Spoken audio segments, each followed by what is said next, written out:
Сәлем бәріне, сендермен бірге Заманмен YouTube каналы.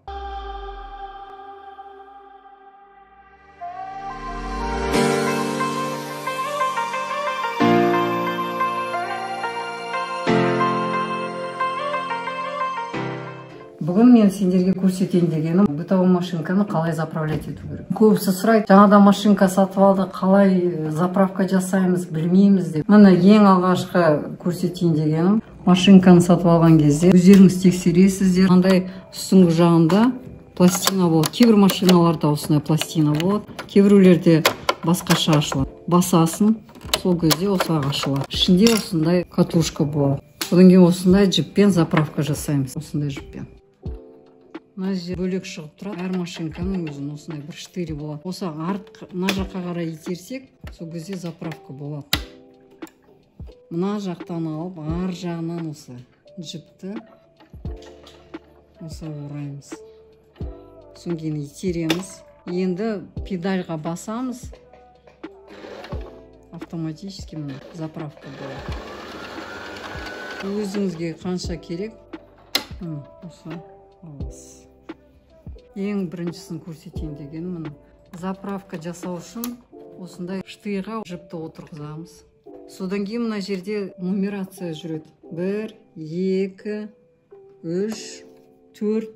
Сондықтан мына жерде прям машинкада бәрі салынған, сүйреті, жазулы. Мынау жіпті проем болады, осындай өткізетін жер. Өткіземіз міне 1. Өткізетін жер 2-ші. 4-ші оборот жасаған кезде мына жерде осылай кіріп шығатын бір темір болады осылай. Өзі шығады, кіреді. Бұндай оборотты мына жақта маховик деген болады. Осындай маховикпен айналдырып темірді көтереміз, арасынан өткіземіз. Өткізіп астыға қарай түсіреміз.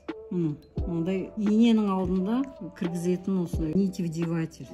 Содан кейін иненің тесігі мынау алдынан болады. Алдыңғы жағынан осылай кигіземіз. Осылай кіргіземіз. Келесі астыңғы катушканы осы жерде сүйреті бар. Мына жерде. Катушканың жібі осы айналдыру керекті. Өзіңе қарап. Мынаның ішіне салу керек. Содан кейін мына жерде бір кетігі болады. Кигізетін. Осылай жабамыз.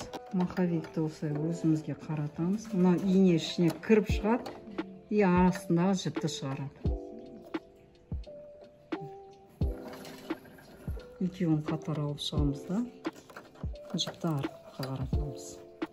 Жұмысқа дайын машинка. Заправка жасағаннан кейін рычаг болады. Лапканы көтеретін. Лапкамен көтеріп, лапканы түсіретін рычаг. Істігу үшін бірінші лапканы түсіреміз. Педальға ақырын ғана басамыз.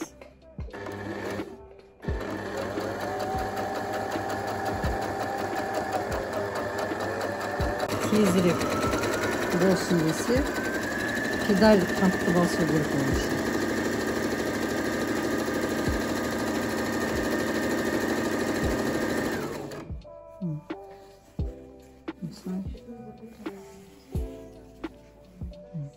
Қалғанын қалай тігу керек, қандай операция бар екен осындай машинкаларда келесі видеода түсіріп көрсетеміз.